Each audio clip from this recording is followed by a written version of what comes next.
Masks up. Good morning. It's a beautiful day in New York City. Pleasure to be here. Let me introduce the people who are here. From my far left, Dr. Jim Malatras, who's been working with us for many years on the state side, now head of Empire State College. My daughter Mariah Kennedy Cuomo, one of three, no favorites. Her participation today will be clear in a couple of minutes. To my right, Blessed DeRosa, Secretary to the Governor. Let's give you some facts about where we are today.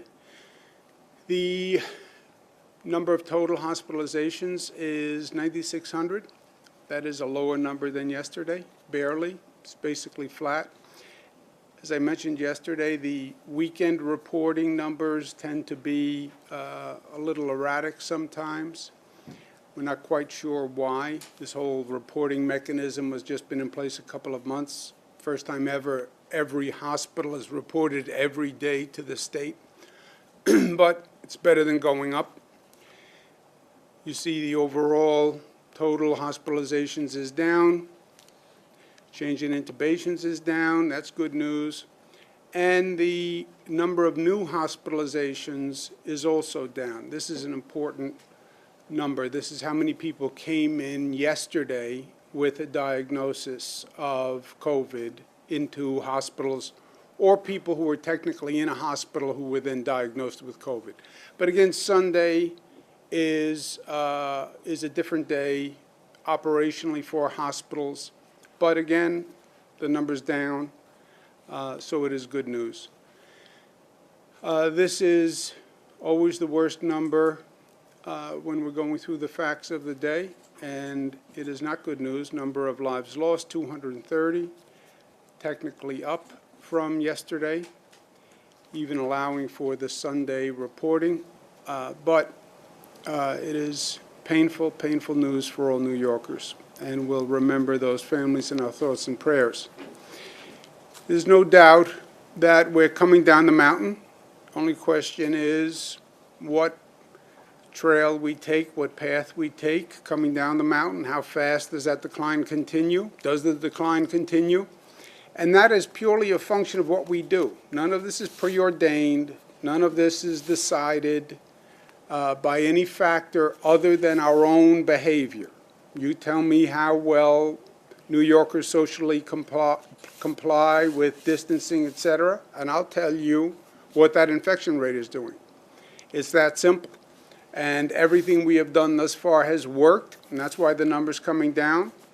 But you tell me what we do today and tomorrow, and I'll tell you the infection rate in the next few days. What we've said from the beginning is the key is testing and tracing and isolating. It's very hard to do. It's easy to say. No one has ever done this before. We've never put this kind of testing regimen in place. Industry-wide, we've never had a tracing operation that's anywhere near this magnitude. We've never done isolation, quarantine. That's never happened before.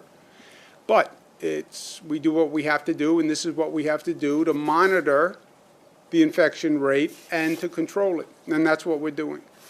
We laid out a very specific reopening plan yesterday. We studied all the states' plans. We've studied reopening plans of countries around the world. We incorporated all the best practices. I think we probably have the most specific plan for metrics and measuring to make these decisions. And it's basically a mathematical formula if you look at that reopening plan. And I think that's the way we should do it and proceed. This is about following the data, learning the lessons, listening to the experts, following the science, and it's about being smart. Everybody's emotional. We're getting more emotional. There's more stress. There's more anxiety. There's more pressure on all of us. We want to get on with life. We want a paycheck. We want to make sure our job is there. But it's still a time to be smart, right? We don't act emotionally. We act based on logic and fact and science. That's how we make policy. But we have to remind ourselves every day because the pressure is to just respond to the emotion. And there's also no doubt that we're going through a devastating and costly moment in history. It's costly on every level, number of lives lost, the economic impact, the personal impact. Substance abuse has gone up, domestic violence has gone up, mental health issues have gone up. So we have paid a very high price for what we're going through. But the hope is that we learn from it and that we are the better for it, right? We endured the pain. Let's make sure we benefit from the gain.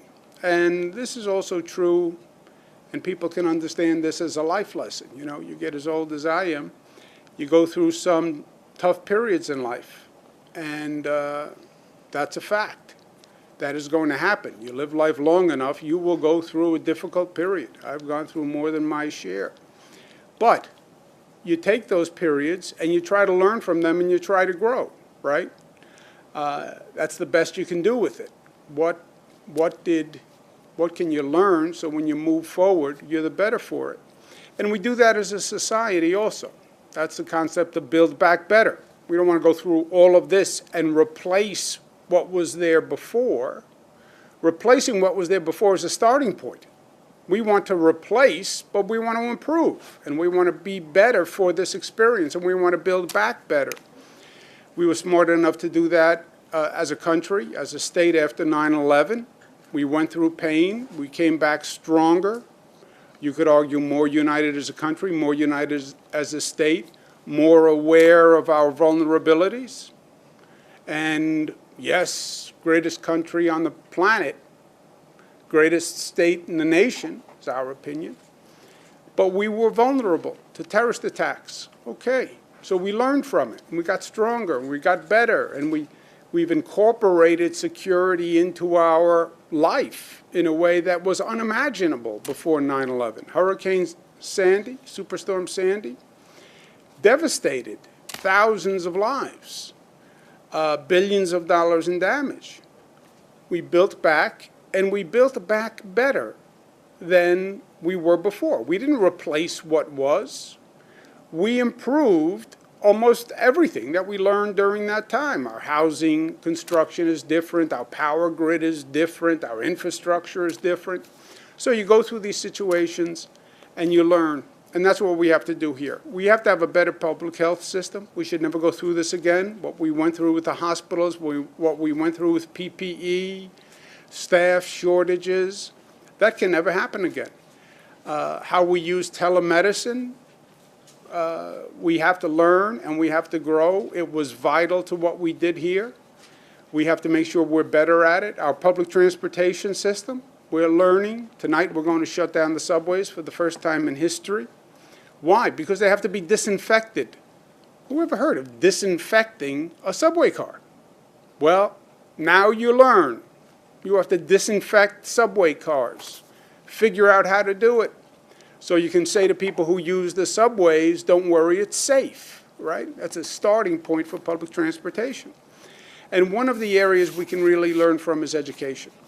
We've all been talking about teleeducation, virtual education, remote education. And there's a lot that can be done. You know, the old model of everybody goes and sits in a classroom, and the teacher is in front of that classroom and teaches that class.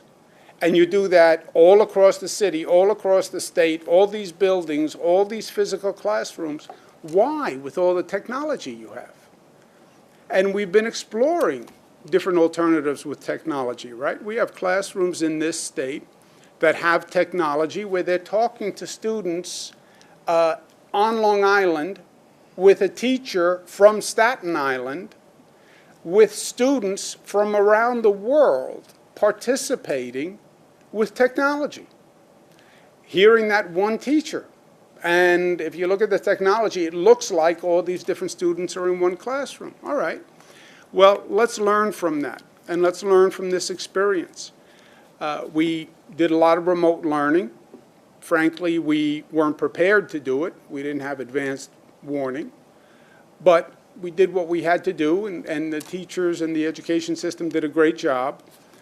But there's more we can do.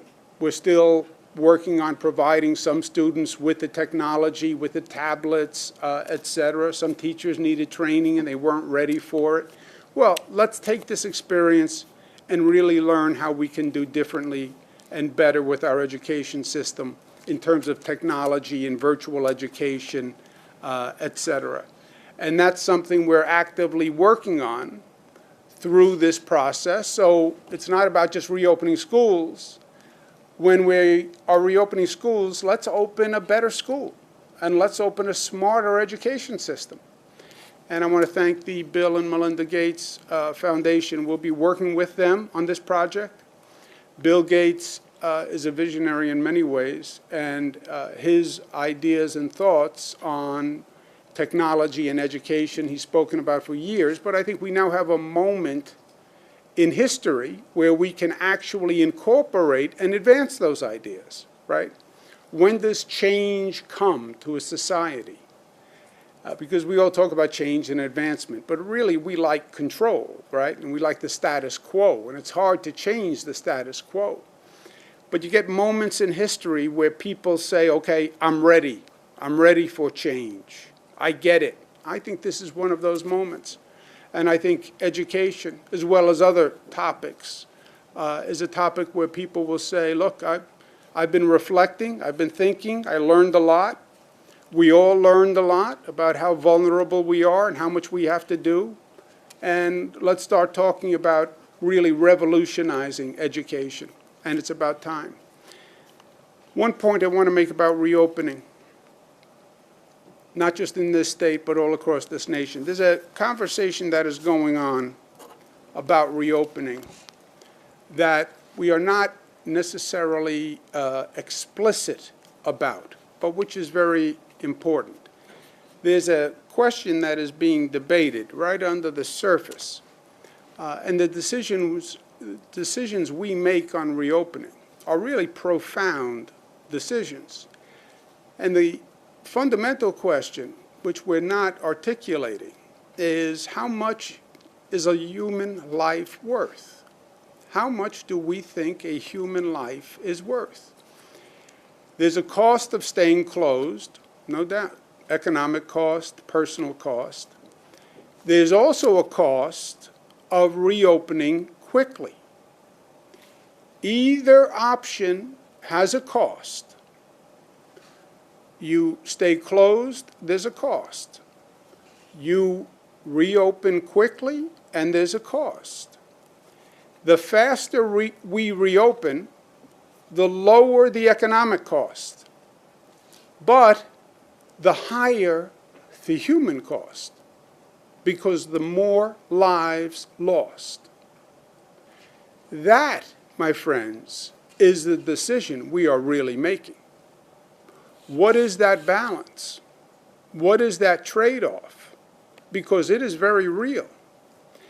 If you now look at the projection models of how many lives will be lost, you'll notice they changed recently.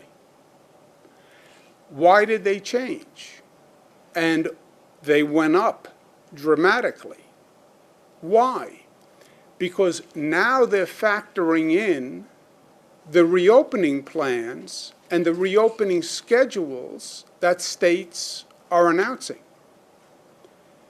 The federal government's estimate, FEMA, has increased from 25,000 to 200,000 the number of daily cases by June.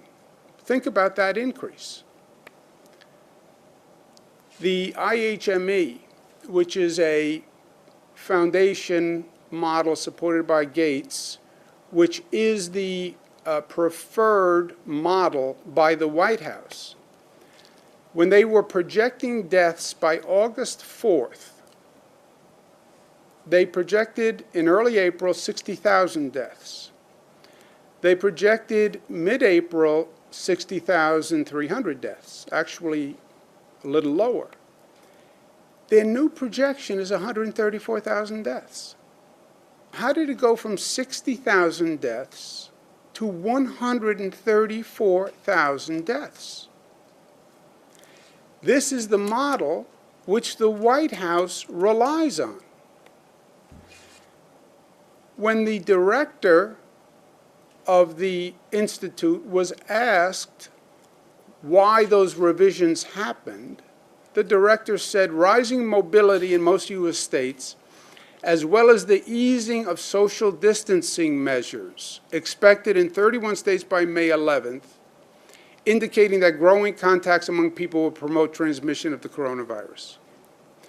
That's a very nice way of saying when you accelerate the reopening, you will have more people coming in contact with other people. You're relaxing social distancing. The more people in contact with other people, the higher the infection rate of the spread of the virus. The more people who get infected, the more people die. We know that. And that's why the projection models are going up. There's a cost of staying closed. There's also a cost of reopening quickly. That is the hard truth that we are all dealing with. And let's be honest about it. And let's be open about it. And let's not camouflage the actual terms of the discussion that we're having. And the question comes back to, how much is a human life worth? You see that projection model go from 25 to 200,000 cases from FEMA. You see the number of deaths go from 60,000 to 134,000.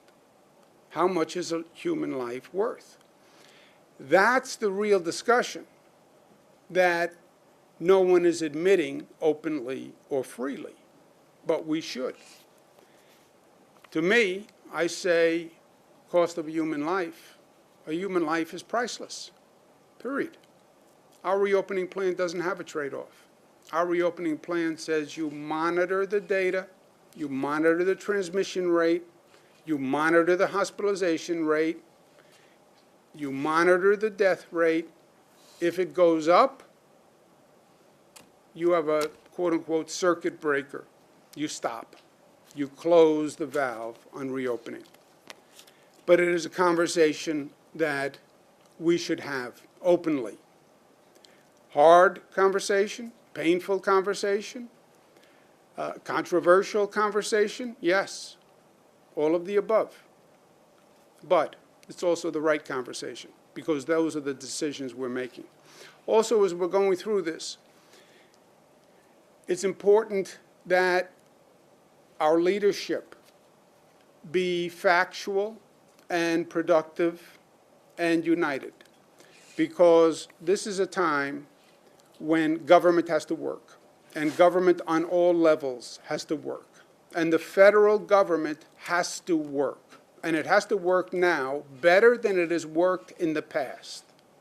You know, all the craziness that we've watched in Washington, all the politics that we've seen in Washington, all the dysfunction that we've seen in Washington, now it is unacceptable.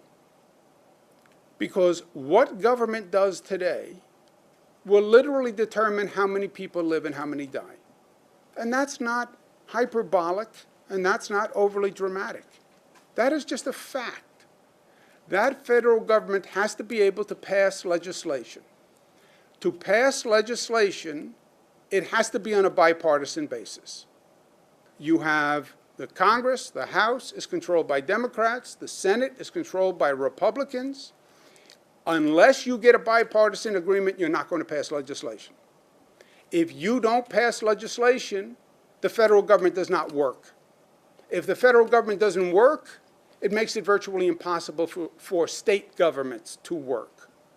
If I can't work, then local governments can't work. This is not something that a state can control. Well, the governors are in charge, governors are in charge. I can only be in charge to the extent I have the resources and the means. And that comes from the federal government. Not just for New York, but for every state in this country. So that federal government has to work. And the legislation that they pass is important. And they have to pass legislation. And that only happens on a bipartisan basis. There is no choice. Well, just the Democrats can do it. Well, just the Republicans can do it. They cannot. It takes two to tango. It takes two houses to pass a bill. And one is Democratic and one is Republican. So the facts are important. The President gave an interview, as reported in the New York Post. Blue state coronavirus bailouts are unfair to Republicans. Bailouts. This is the topic of whether or not the federal government should provide aid to state governments. And it's been a discussion for weeks. The federal government has passed legislation in the past that helped airlines, helped small businesses, helped hotels. Great, great. They haven't provided any aid to state and local governments. Well, why is that important? It's the state and local governments that fund police, fire, education, teachers, healthcare workers. If you starve the states, how do you expect the states to be able to fund this entire reopening plan? Well, the governors are in charge. But the states are in dire financial circumstances because our economy suffered when all the businesses shut down. So the debate now is, well, it's the blue states that have the coronavirus. Okay, New York they call a blue state. California they call a blue state. And the Republicans are saying, we don't want to give money to the blue states. First of all, this is not a blue state issue. Every state has coronavirus cases. And it's not just Democratic states that have an economic shortfall. Republican states have an economic shortfall. Well, it's the mismanagement of blue states for decades that they now want us to bail out. That's just not a fact. It is not a fact. First of all, no blue state was asking for a bailout before this coronavirus. I wasn't asking for anything from the federal government before the coronavirus.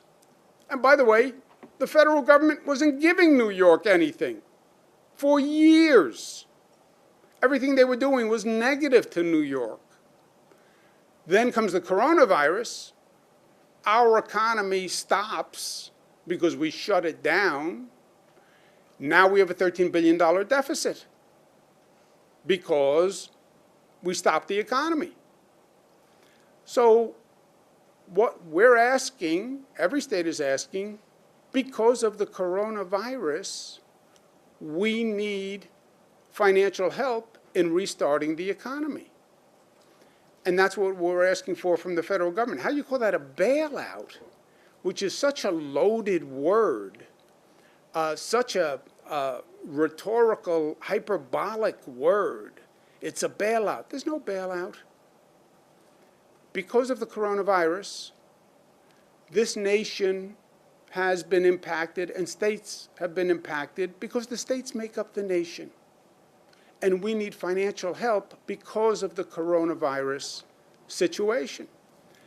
And this is not any mismanagement by the states. If anything, the mismanagement has been on behalf of the federal government. And that's where the mismanagement has gone back decades. Senator Moynihan, God rest his soul, New York senator, great man, said decades ago that New York has been continually shortchanged by the federal government. Why? Because we have always given them more money than they gave us back. Right? How does the federal government work? The federal government collects taxes and puts it all in a pot, and then takes money from that federal pot and gives it back to the states. Every year, New York State has put more money into that federal pot than the federal government has given back. Every year for decades. And that is just a fact. Also, you want to try to divide. The facts are, it's the Democratic states, which happen to have now high coronavirus content, which actually have put in more money than the Republican states, who are now saying, why should we bail out the Democratic states? The Democratic states have been supporting them for years. New York, every year, $29 billion more paid in than it gets out. New Jersey, also a high coronavirus state, $18 billion more every year than it gives out. Massachusetts, Connecticut, California. And then you look at the Republicans, who now say, well, we don't want to help the Democratic states. They are actually the states that have been taking more every year. Virginia, Maryland, Kentucky. Senator Mitch McConnell, he's Kentucky, $37 billion more every year. Alabama, Florida. Everything's about Florida. Why? Because it's a swing state, and we're in an election year. I get it. Florida gets $30 billion more every year than it puts in. What are you talking about? Fairness, equity, bailout. You look at where we've been over the past 5 years, we paid in $116 billion more than we gave back. You want to be fair, just give New York back the money you took, and it'd be $116 billion.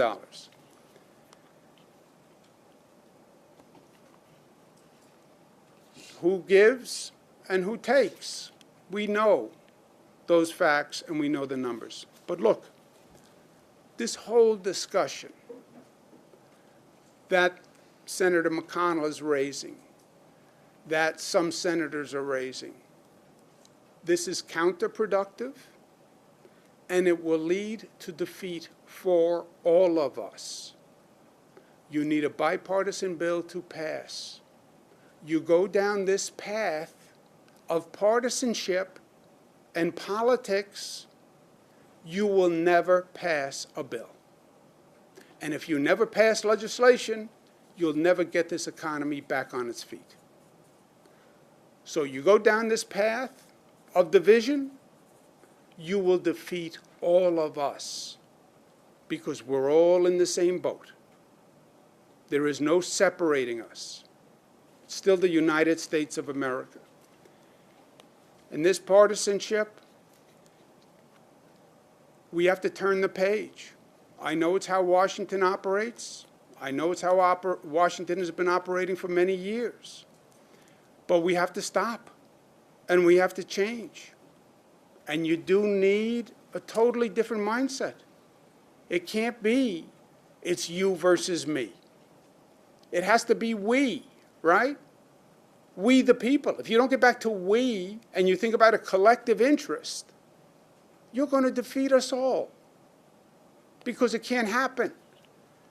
And you have to get out of this Democrat, Republican, it's red or blue. It's not red or blue. It's red, white, and blue. This coronavirus doesn't pick Democrats or Republicans. It doesn't kill Democrats or Republicans. It kills Americans.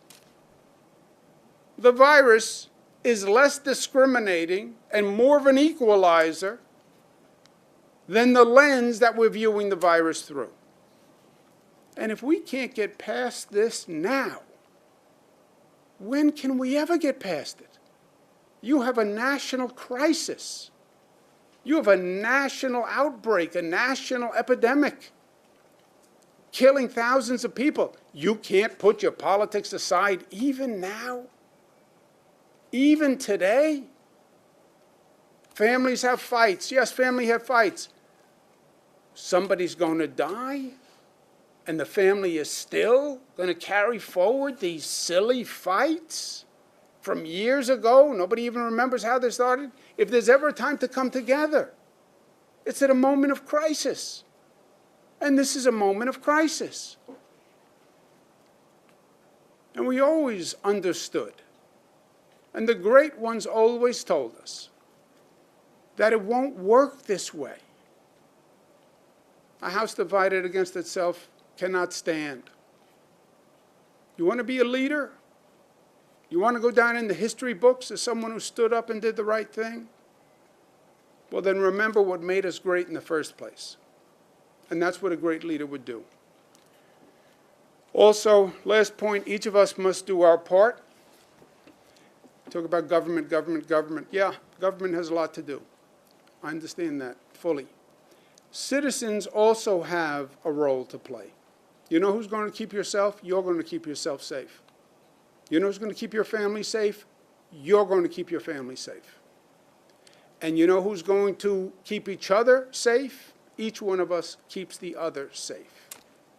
Every person has a responsibility here, social responsibility. And that's what wearing a mask is all about. Just wear a mask. It's the smart thing to do. It's also the right thing to do, right thing to do. In all this complexity, there is still a right thing. You still know what's the right thing to do and the wrong thing to do. Maybe right thing is a New York expression. I don't think so. You know what the right thing to do is. Nobody has to tell you what the right thing to do is. The right thing to do is to wear a mask. Because it's not about you. It's about my health. You wear a mask to protect me. I wear a mask to protect you. And wearing a mask is not the greatest intrusion. I do not understand why people think it's such a burden to wear a mask. And look, 99% of the people do it. It's the 1% of the people who don't do it, right? That's who we're talking about. And we were talking about this last night, and I was expressing my frustration why some people just don't get it. And what this has been about from day one, this whole exercise, and where I started this on day one, all these things we've done,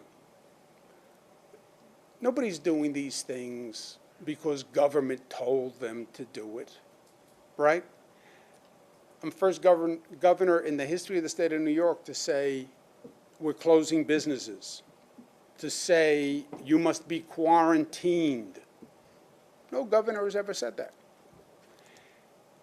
How do I enforce that? I can't. I can't. How do you enforce making 19 million people stay at home? I can't. I said from day one, I can give the facts to New Yorkers, but then New Yorkers have to decide and agree that it makes sense given the facts and agree to do it. And New Yorkers have agreed to do it. All of these things. Closing schools, closing businesses, stay at home, socially distancing.